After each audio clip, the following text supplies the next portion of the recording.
name is Michael Costello. This workshop is Cantatas in Context. If you would like to do a cantata out of context, go to another space. I'm excited to present on this. Our time is very limited, so I'm going to jump right in. I want to thank Carrie, who's here and supporting us with our technology needs today. I was kind of under the impression that I wouldn't have much technology to work with, so a lot of this is old school, which is me talking and you listening, but I will try to keep it engaging. When I walked in and saw that we had like all this stuff that they have in the room next door, I was like, oh, wow, this could have been really cool. So I'm sorry to disappoint you. But I want to give you just a little bit of context for Bach cantatas and how they came to be in Bach's time, so that you know how cantatas were constantly adapting to context historically, so that we know how it is that we can maybe adapt some of these works for our specific context in which we all serve today. The emphasis of this workshop is on finding, rehearsing, and performing selections from cantatas, but it'll take us just a moment to get there. So if you don't have a lot of experience with Bach cantatas, my phone keeps trying to play the Verdi Requiem, by the way, and that is not what we're here for today. There we go. Okay. But the Latin word cantare means to sing, and so we get the word cantata, which comes, it's mentioned in Italy really for the first time in the early part of the 17th century. And in around the 1700s, the standard chamber cantata consisted primarily of a couple of recitatives, maybe an aria or two, da capo aria separated with perhaps some recitatives. So I'm going to play just a brief moment of Carissimi's Historia Jonae, just to give you a sense of, this is the history of Jonah.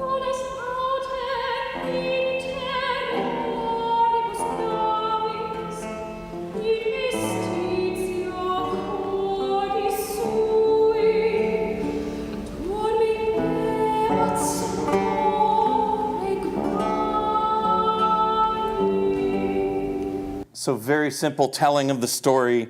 And then by the time Germans got a hold of this and called them concerti or motetti, they often used chorale or biblical texts with some ritornello material for instrumentalists. So for instance, many of you know this work by Buxtehude. So here's this ritornello that comes back regularly. It's a catchy little tune. And if you want to do a cantata that's not Bach, this is a fun little piece to do. And Concordia has a nice publication. By the time we reach the 18th century in Germany, we're getting more combinations of chorales, biblical text, and free poetry. And so you have sacred cantatas like that of Kuhnau, who are now involving the chorus. Here's just a brief clip of Wie schön leuchtet. It's starting to sound a lot more like Bach.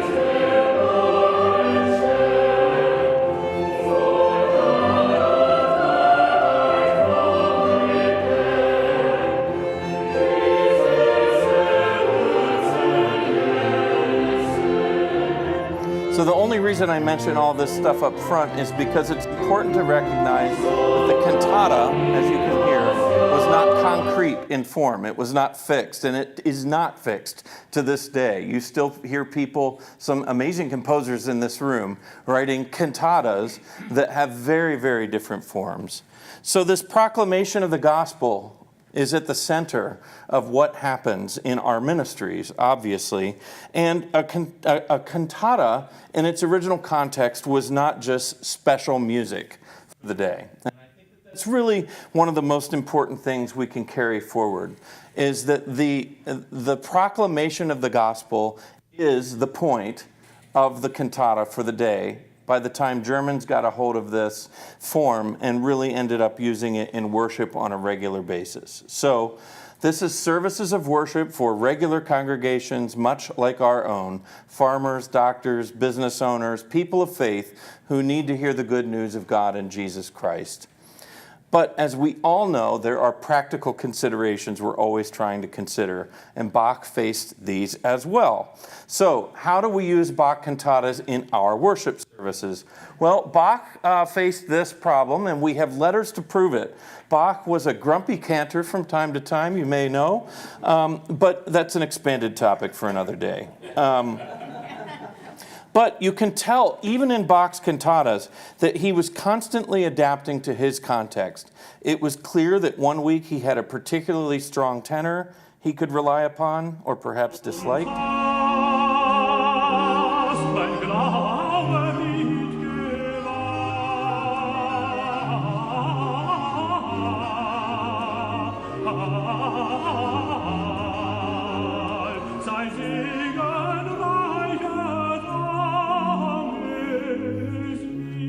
Or maybe he had one of the best trumpet players available in Europe.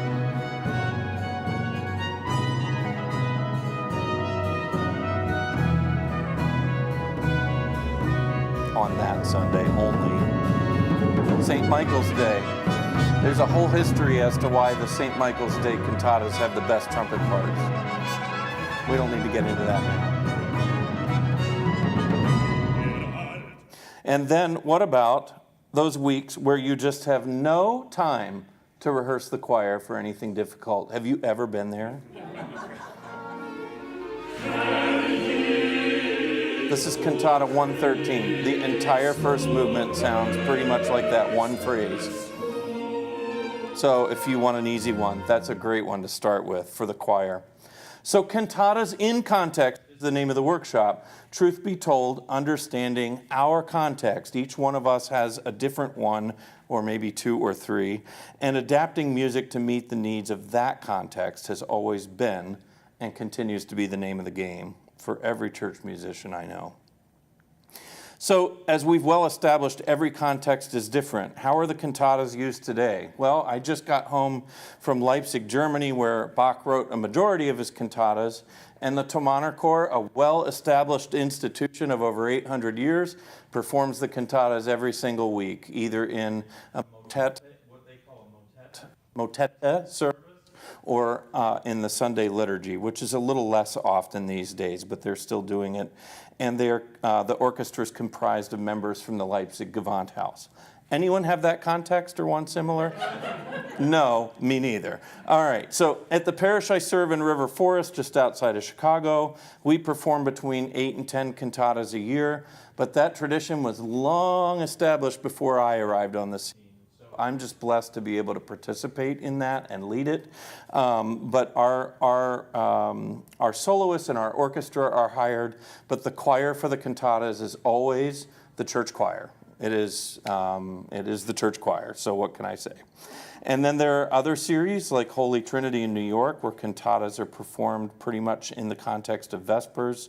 And in that context, every musician, including singers, is paid. Emmanuel Music in Boston, an ensemble in residence at Boston's Emmanuel Church performs cantatas weekly at the end of Sunday morning services, but that's their thing. That's what they do. Bach Society Houston, they're doing a few Bach Vespers per year, but they've largely moved to a concert model of performing a variety of Bach works, instrumental, organ, and vocal. And others have more occasional performances of Bach's cantatas. I don't want to go on listing them, but there are several series in the United States, and some even popping up. I get phone calls and emails from people saying, tell me about what you guys do. We're trying to start something at our church. And I sometimes follow that, and it's fascinating to see how every place makes it their own and tries to find a way to make these pieces work in their context. So, the cantatas in worship. One of the things we have to keep in mind is that Bach wrote cantatas for a variety of occasions. Most of them were for ordinary church services, but some were for weddings or the installation of a new town council, and some thought to be for funerals. Secular cantatas, by the way, involve cantatas for anniversaries, academic functions, and even celebrations of the great blessings of this life, like coffee. We can approach choosing the right cantata or selection from a cantata, more on that in a bit, in a variety of ways. So in your church, why does my phone just start doing things? All right, I think it's my Apple Watch, I'm bumping it. Is there a specific season of the church year that maybe your particular parish hasn't focused on very heavily and needs to uplift? Think of Advent, which I know a lot of churches do very well, but there are several really great Advent cantatas. You name a season, there's a great cantata for the themes of that season. Even Lent, even though Bach didn't perform cantatas during Lent in Leipzig, there are a lot of really great cantatas that can be that can expand on the themes of any season. Or what about occasional services? Do you have maybe some people in your congregation that are getting married or else maybe otherwise they're fabulous musicians and they want some way to make this day really special? Maybe they, on their wedding day, they want a Bach cantata.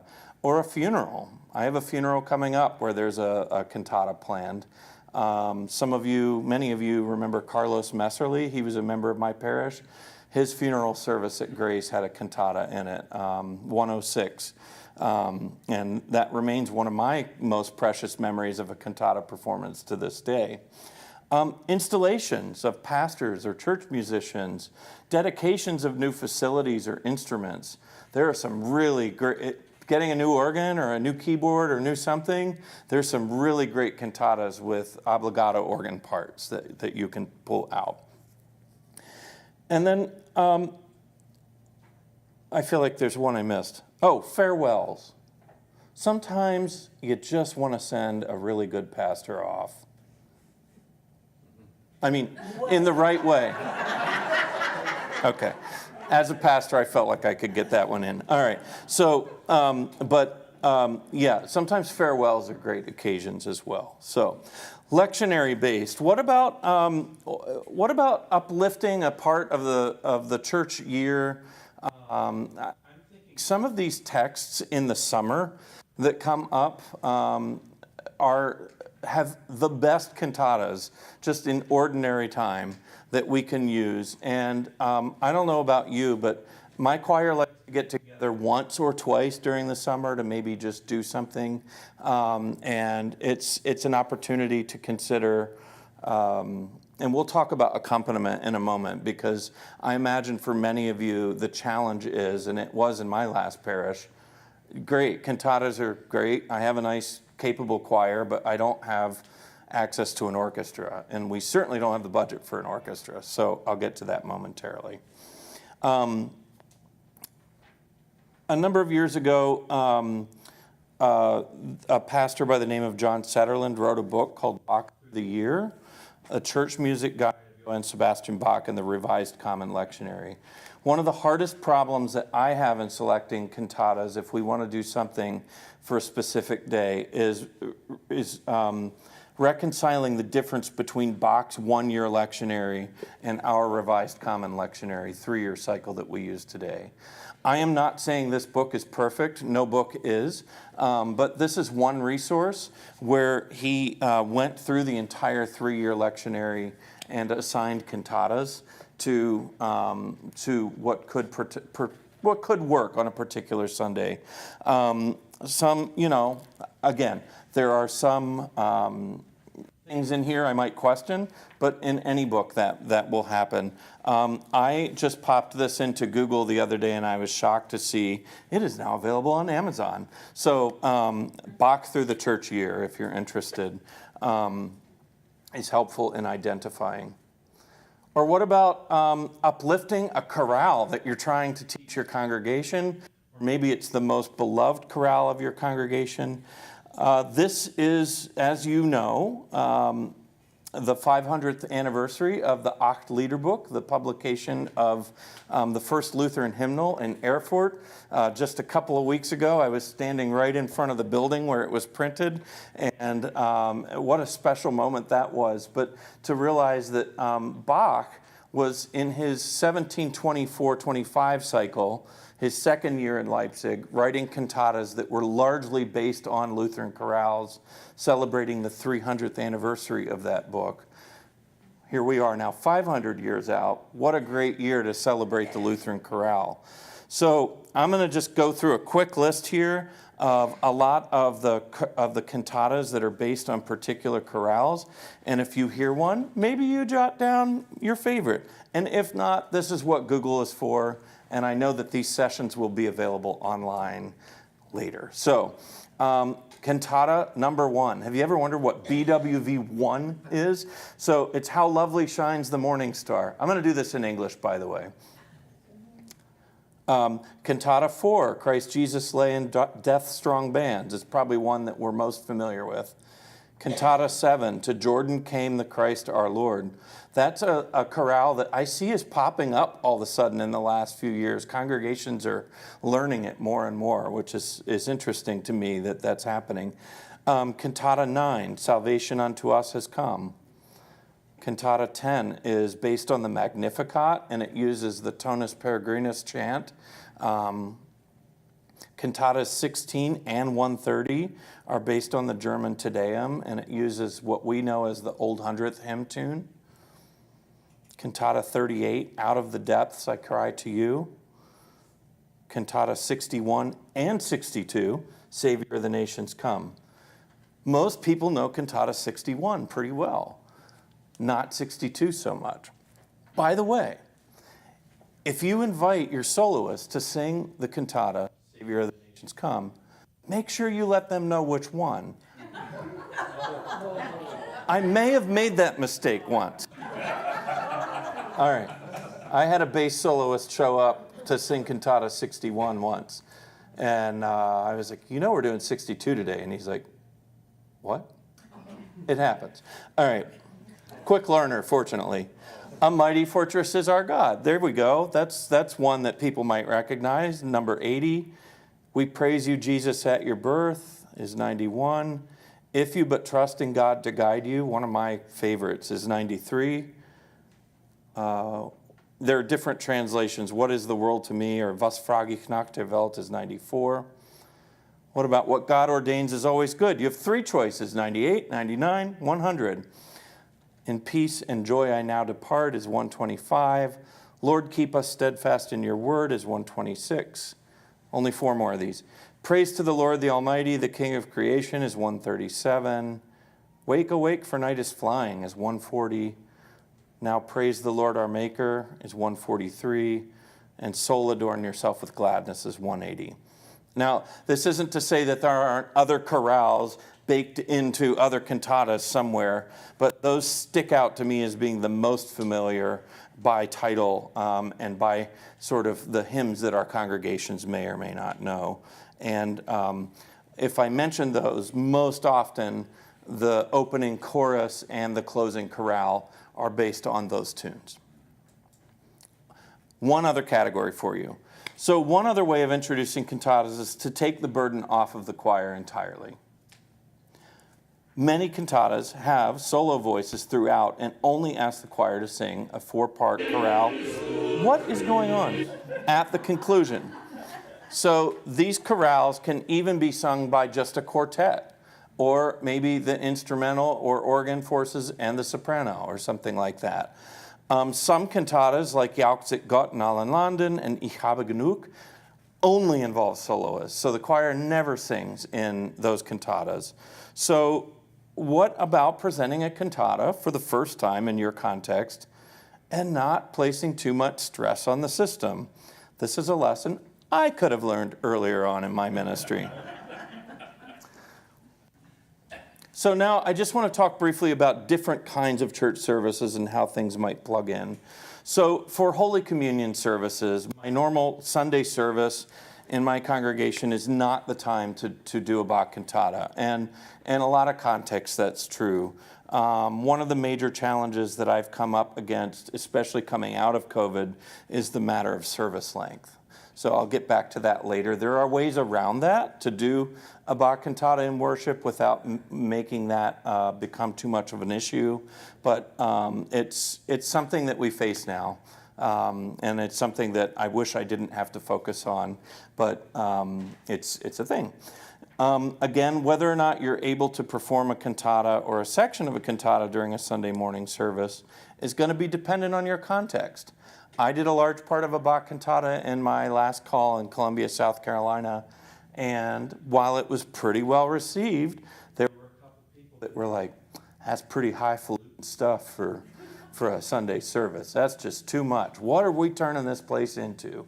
So, it happens. And I think education is actually one of the ways to get at that, is to not just do it. And I missed a piece of the puzzle there. So learn from all of my mistakes, please. If this is something that you are considering doing, I would urge you to begin conversations early, like a year out even. Sometimes with your pastoral staff, your building staff, they end up having to do a lot of stuff, at least in our context, moving.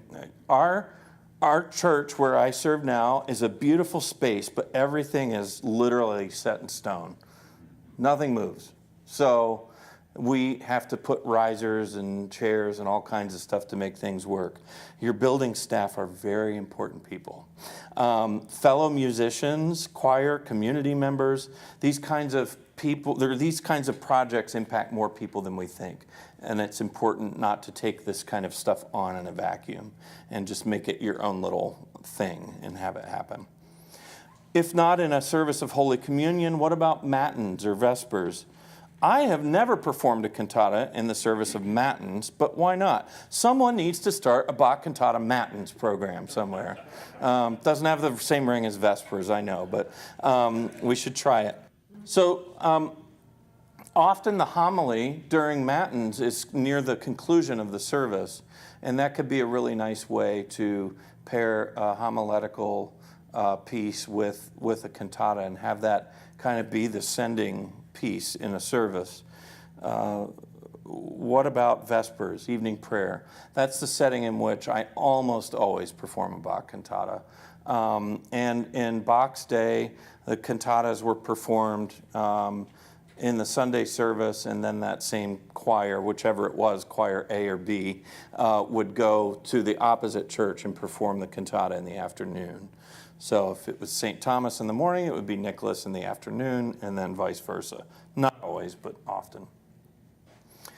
So in our context at Grace, the cantata always follows the homily, unless it is one of the larger two-part cantatas. And in that case, we'll sing part one before the homily and part two following. Singing the cantatas in Vespers also helps to alleviate that issue of time. The people who come to a service called Bach Cantata Vespers know that they're signing up to hear a Bach cantata. The people who just sign up to come to a regular service of Word and Sacrament on a Sunday morning are sometimes like, what is all this? And I'm very sensitive to that. And I don't think that we should, as church musicians, be thinking, well, this is important. They just need to learn to appreciate it. It's not the way to get at these kinds of things. It's not going to go very well in the long term. You don't appreciate me. Yeah, right. Okay. What about other contexts? I mentioned earlier that cantatas can be performed at weddings, funerals, installation services. There are so many ways to utilize these incredible pieces of music to underscore what's taking place at special occasions in a person's or in an institution's life. Now, one of the big things, one of the big categories is about finding cantatas. What do I want to do this particular Sunday or this particular special occasion? And so I've listed a few websites here that I think are helpful. And I think they're all on your handout. But if you go onto the website and find this piece of paper, those are all hyperlinks, and it'll take you right to them so that you don't have to type this strange IRL into your computer. But this this website called Bach's Arias Sorted by Voice is a website, and I want to make this clear, that is only useful for arias, okay? So it's not going to help you with choral movements at all. Do you have a soloist or a soloist? Do you have, maybe a duet who might like to sing an aria or duet? This website can be useful for finding something to narrow down a list of possible arias. And it's very easy nowadays to go on IMSLP, if you're familiar with that website, or even there are a couple of different Bach cantata websites that link to public domain scores. Some are better than others. But you can quickly peruse the arias and see, oh, this looks like it's a bridge too far for this person. This looks like maybe it's the correct aria. Duets can be really fun projects for people to work together on, and there are a lot of really great cantatas that have duets. So the website that's called Bach Cantata Text is relatively new. It's primarily designed to share new translations that are based on historically informed readings of the theology and practice of Bach's day. So Michael Morrison and Daniel Melamed, they realized that a lot of English translations of Bach cantatas these days are just modern translations of the German language. And so we have a former member of our congregation now who has a PhD in German, and she translates the cantatas. And then I look at them and try to go, I think you might have missed a theological point here. Like, it's a really great translation and it's faithful to the German, but this is actually talking about this image in the Gospel of Matthew, or you name it. So Michael Morrison and Daniel, Michael Morrison especially is the one that I know better. These are people that have really studied Bach's context more and his theological world, and they're trying to translate the text a little bit more based on, let's say, what might have been Bach's worldview, okay, or the worldview of the people in his congregation. So the reason I'm mentioning this website, however, is that beyond translation, you can sort the page based on occasion, which allows you to take a peek at cantatas using fresh translations by whatever Sunday it is in the church year that you're looking for. So this brings up another point. One of the challenges is if you go to most of these websites, you're going to see the old Latin names for Sundays. Who still celebrates Esto Mihi?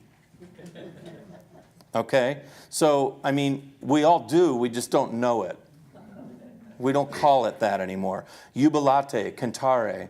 All right, so we have to figure out what Sunday of the church year is that? So sometimes there's a Google search involved for that, and then you're backing up and going, oh, that's the fourth Sunday after Trinity.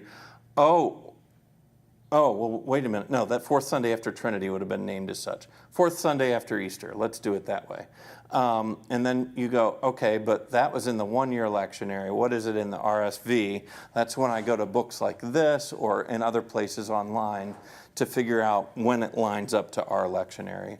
Or now that we have such great resources online, like I use Sundays and Seasons a lot, you can do reverse searches for the lectionary. If you go to the NRSV tab and down on the left-hand side, there's a reverse lectionary search. So, put in Luke 6 and it'll bring up all the lectionary days that have Luke 6 in it. So that's a helpful way to go at it. Bach Cantata's website. This is the clunkiest website, but it has so much information on it if you poke around for long enough, which I did a lot in my early years of doing this. You'll find some helpful information and a lot of other comments. Let me just put it that way. It's a little clunky, but you can find a lot of really great stuff on there, free scores and translations. But there is one tab called Lutheran Church Year that does help you kind of see where the cantatas might land in the church year nowadays. However, he's using the old Latin names, and it's based still in the old one-year lectionary. So there's still some work to be done there. One of the most helpful websites to come online recently is the Vocal Music Instrumentation Index. And I only found out about this because a baritone came and auditioned for me by the name of Ben Kazez.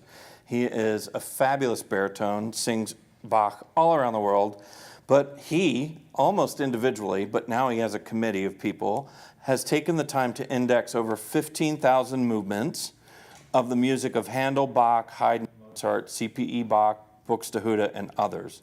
So, you can search for an individual movement by instrumentation, voice type, text, key, more. I'm going to give you a for example here. Let's say you have a great violinist in your church and a baritone vocalist in your church, but you have no other instruments than you playing the organ or the piano or a harpsichord or whatever.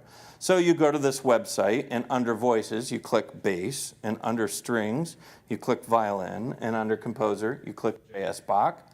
The website, without even clicking enter, automatically populates all the movements in Bach's works that can be done with only those instruments. So this is a really, really valuable resource. Sometimes you have to fish through some things and be like, oh, that's from, some bizarre unfinished piece that we've never heard of before, something like that. But if you need to let the tail wag the dog, so to speak, this is the website. And in most contexts, including some that I've served, including some I still serve, this is really valuable. I mean, how do you know, if you haven't studied the Bach cantatas at length, where all the bass arias are, or where all the alto arias are, or what, you name it. This website does all that work for you very quickly. So I would highly advise spending a little time on there. And then Emmanuel Music Boston, which I mentioned earlier. I list this website because it's probably the most comprehensive set of notes and translations used by an American group that performs Bach on a weekly basis. So I'm not saying it's the best, I'm not saying it's the most accurate, I'm just saying that if you're trying to look through the cantatas based on the texts, and a lot of us spend time on texts, if you can find translations and program notes, and Pamela Dalal is the name of the translator. You email her and ask for her permission to use it. She'll right away. Yes, just so kind. But if you're trying to discern what's best in your context just based on text, that's a great website. And they're pretty fresh, modern translations, so there aren't a lot of kind of arcane terms and things like that in there. So instrumental forces, obviously we all want to honor the music the way that it was composed and not do damage to Bach's compositions, but we don't always have the resources we need to pull a cantata off. So does that mean we should ignore the music? I don't think so, and I think that's why most of you are here today. We have to make this music accessible for our context if we want to use it, and a lot of it is doable with a fewer number of players. So even when you do have a full complement of musicians available to you, and I have to do this sometimes too, you're going to have to make some decisions about a few things. I don't want to get too far into the weeds, but sometimes you have to adapt the modern equivalent of whatever instrument Bach might have used in his day. Not everything translates well, especially in the brass family. How many corno da caccias do you have sitting around at home? All right. So sometimes you end up using a flugelhorn. Somebody that plays the trumpet plays the flugelhorn well. Or if you ever get really stuck wondering what a viola d'amore is, for example, Google it or shoot me an email. I'll try to help you walk through what the correct instrument is for that. But when Bach's music was being revived post-Mendelssohn, when he revived the St. Matthew Passion in 1829, not everyone had access to all these strange Baroque instruments. So you often heard early recordings, for instance, of the Bach cantatas using clarinets or saxophones. No, I'm kidding. All right, so I'm not saying, wow, that got a response. Okay, I'm not saying... I'll go back to coffee cantatas. All right. I'm not saying that we should venture too far from the scoring that Bach presented, but do think of how much of our music today, even in the choral reading session that we just did, that is marked treble instrument. You know, how much is available, how many oboe parts are also playable on a violin or playable on a flute?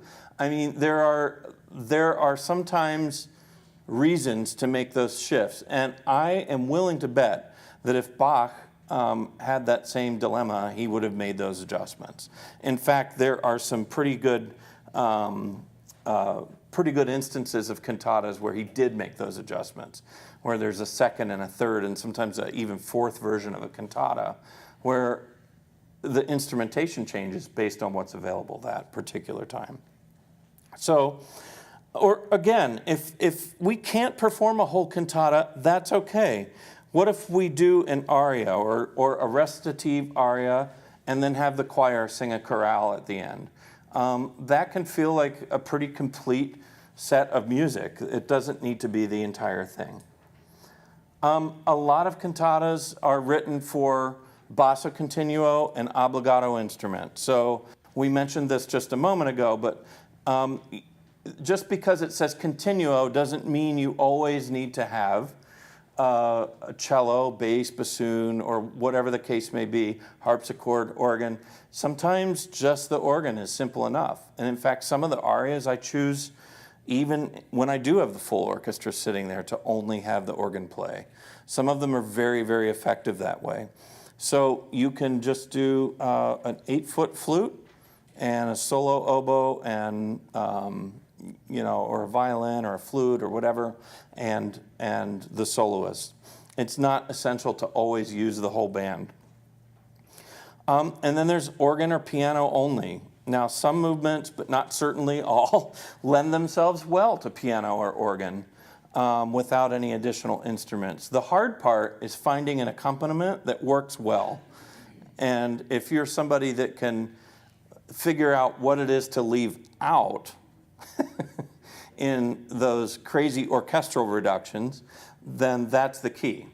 It's not about playing every note that's on the page. It's about filling out the harmony and keeping the obbligato line going. So sometimes you have to learn more what to leave out than what to play. Poking around online to find different editions that have different accompaniment orchestral reductions, it's well worth your time. Karus has been doing a lot more lately. They're a publisher that I think does pretty well with that. Some of the Barenreiter scores are good, but some of the really old Gesellschaft scores just look like a blob of ink on the page, and it's like, no actual human can play that. But every note is there, all right? So one of the other major categories of this workshop, one of the goals I was asked to talk about is rehearsing the cantatas. So there's budgeting and planning. There's a lot of factors that go into this. Finding and paying musicians in each context is going to look different. There might be in your church somebody that just wants to do it out of the goodness of their heart, and great.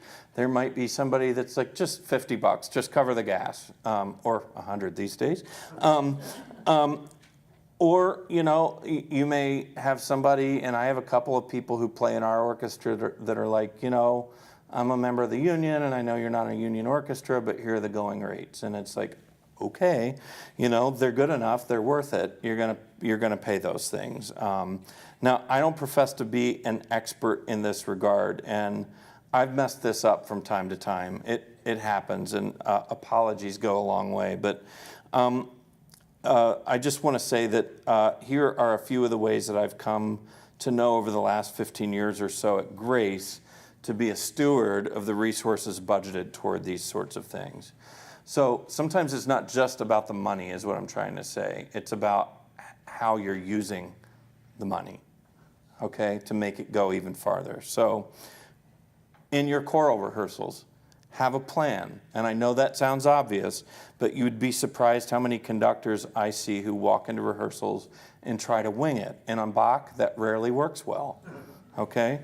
So if we have a particularly difficult cantata, I usually go through parts in pairs. So one time it's the sopranos and tenors, and the next time it's the altos and basses. But my basses are a little slower than all the other parts. So then the next time it's the tenors and basses, and then the sopranos and basses, and then the basses. And so, my point is, You can go through the score pretty quickly and determine who's going to need the most work on what. And the basses in my church choir, in case any of you are watching this, are amazing human beings. But we have a real mix of talent. We have people who have sung professional operatic roles and people who can't read music, and they're sitting right next to each other. So you have to figure out what that is. And I know a lot of us share those kinds of stories. Coaching soloists. If you don't want to work, or if you don't work with your soloists often and they don't have a ton of experience, you can save a lot of pennies by rehearsing with them separately instead of just waiting until you're in front of the orchestra.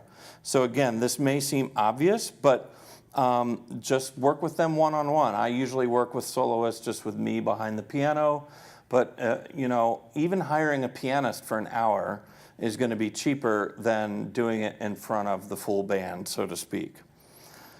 So you might be able to establish tempos. Believe me, your idea of a tempo is not always the soloist's idea of the tempo. And in this day where there are so many recordings out there, everybody's listening to something different. And so you have the aria in your head one way and they have it a different way. It's really good to have conversations like that before you're in front of the orchestra, because ultimately what will happen is this person will chime in, and then this person will chime in, and then you have a real problem on your hands because, well, I know the soloist wants it this way, but it's not playable to me. Yeah, just try to work some of those things out before you're in the room with everybody. And sometimes I even shoot an email to like our principal violinist. Hey, does quarter note equals 72 sound good for this one? She's like, yeah, anything in that range from there to there would be fine. If we get much past that, then it's going to be hard to play. You can do so much ahead of time, which brings me to this, planning and distributing music. So this is a public service announcement. Make sure that you have all the parts you need before it's time to hand the parts out. Do you know how many phone calls and emails I get a year knowing that I have a really expansive library of Bach cantatas going, help, I can't find the oboe 3 part or whatever. Check early, check often, parts do grow legs. But in my context, a month or two before a cantata, our principal violinist will usually take parts and bow all the violin and viola parts, and then I scan something, I send it out. Everybody knows that the hard copies are going to be on the stand when they arrive. But not every decision is settled before we get to the orchestra rehearsal, but I'd say a good 80% of them are. And that makes any dollars that you do have budgeted toward these cantatas go so much further. And this is really important for me, it's the thing I strive for the most when I'm working with professional musicians. I want them to feel really good about working with us at Grace. And I want people to want to be there and to enjoy it and to feel like it's a collaborative experience and that they want to come back. And if a lot of those conversations are taken care of, or they feel like you respected them enough to actually think ahead, to know that as a musician, they were going to probably ask that question, and now they don't have to. And there's a lot of good, just morale boosting you can do by doing your homework and getting things out in advance. So anyway, finally, rehearsing with instruments. Another thing they love is don't rehearse in score order unless you absolutely have to. So if you have a rehearsal that is for a Bach cantata, movements 1, 4, and 7 have the whole band there. Movements 2 and 3 are just for the oboe and continuo group. Movements, you get the idea.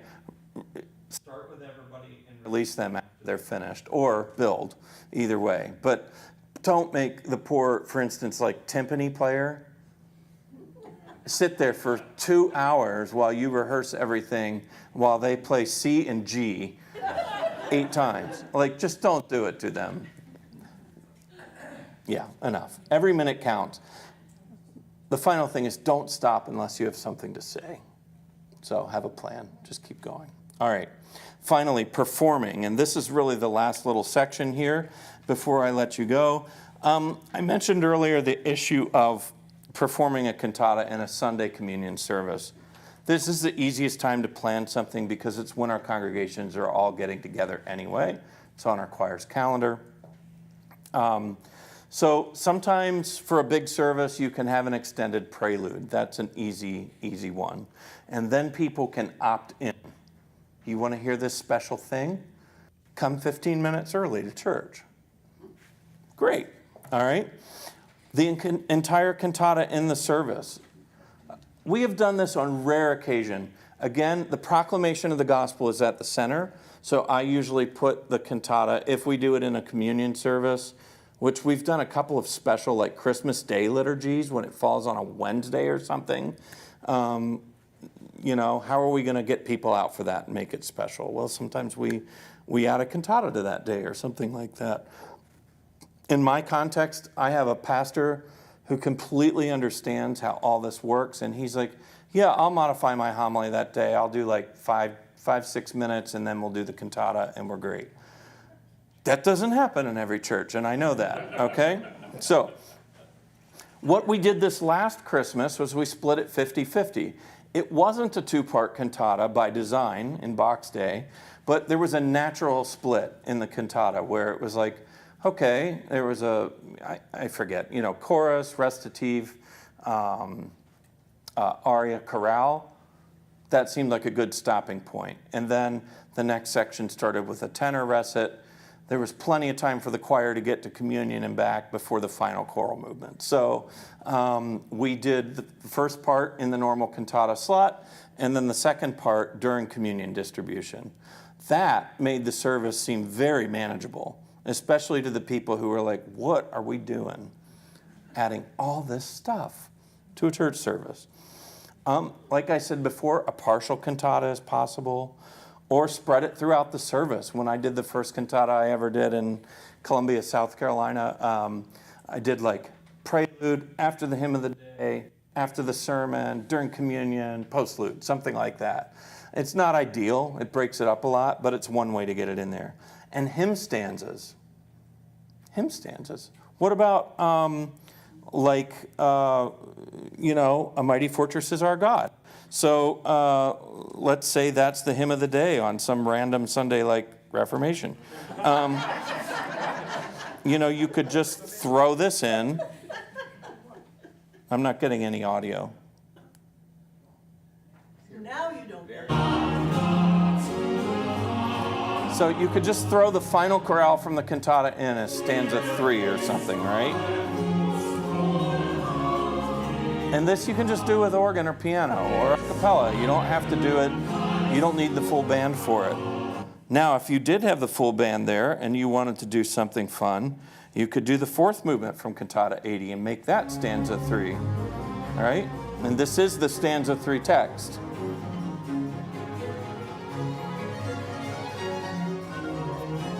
This is a pretty zippy tempo.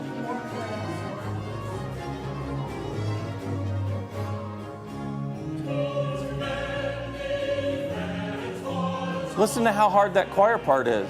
It's in unison the whole way through, and it's just the melody of the hymn. So it's a good thing. Yeah, that'll make you practice, won't it? But a lot of people wonder where to begin with cantatas.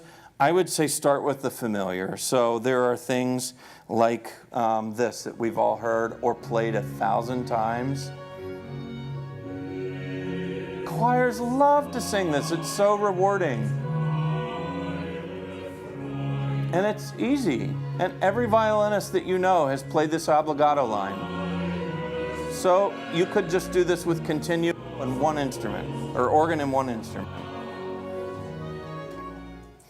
Or obviously, we know in Advent, we have the tenor aria, Schubler chorale. You can play right off of your Bach score, organ score, and give your tenors this. They might not like the high G when it comes up, but that's life. Or they might love it. I don't know.